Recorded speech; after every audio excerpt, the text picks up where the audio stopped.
বন্ধুরা, আধুনিক কিছু চাই না। অনেকে রয়েছে যারা বলছে বিষয়গুলি তেমন নয় যে বাইবেলের সংস্কারের দরকার রয়েছে।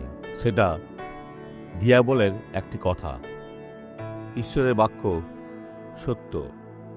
দেখুন, ঈশ্বর জিরমীয় 6:16 কি বলেছেন। সদাপ্রভু এই কথা কহেন, তোমরা পথে পথে দাঁড়াইয়া দেখো এবং কোন কোনটার চিরন্তন মার্গ তাহা জিজ্ঞাসা করিয়া বলো। উত্তম পথ কোথায়, আর সেই পথে চলো, তাহাতে তোমরা আপন আপন প্রাণের জন্য বিশ্রাম পাইবে। কিন্তু তাহারা কহিল, আমরা চলিব না। সেটা বিশ্বাসের পথ। যারা তাঁর বাক্য শ্রবণ করে, ঈশ্বর তাদের খ্রিস্টের মধ্য দিয়ে সে বিশ্রাম প্রদান করেছেন। এই সাক্ষরটি দেখুন। আপনি চলতে পারেন, চলতে পারেন বোনটি, আপনি চলতে পারেন, আপনি মুক্ত, আপনি চলতে পারেন, আপনি চলতে পারেন। ঈশ্বর আপনাকে সুস্থ করেছেন, উনি এখন সুস্থ হয়ে এসেছেন, উনি ধরে দাঁড়িয়েছিলেন, আপনি আরো চলতে পারবেন। এখানে, ওইখানে নয়, এখানে এখানে এখানে কিছুটা আলাদা। এখানে আসুন, কিন্তু এখানে এসে ওই শেষ অব্দি চলুন। হচ্ছে মাইক্রোফোন কোথায় যার কাছে রয়েছে, এখানে নিয়ে আসুন।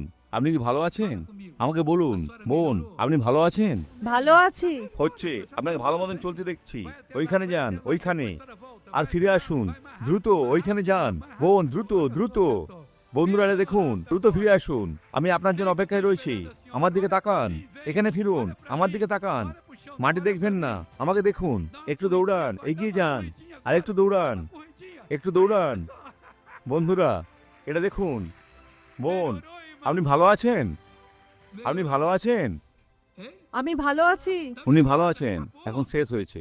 বোন, আজ আপনি সুস্থ। আসুন প্রার্থনা করি। পিতা, এ ব্যক্তির হয়ে মধ্যস্থতা করি। আমি জানি না উনি কে, তার নাম জানি না, তার মায়ের বা বাবার নাম জানি না, কিন্তু তার তোমাকে চাই, তার সন্তানদের তোমাকে প্রয়োজন।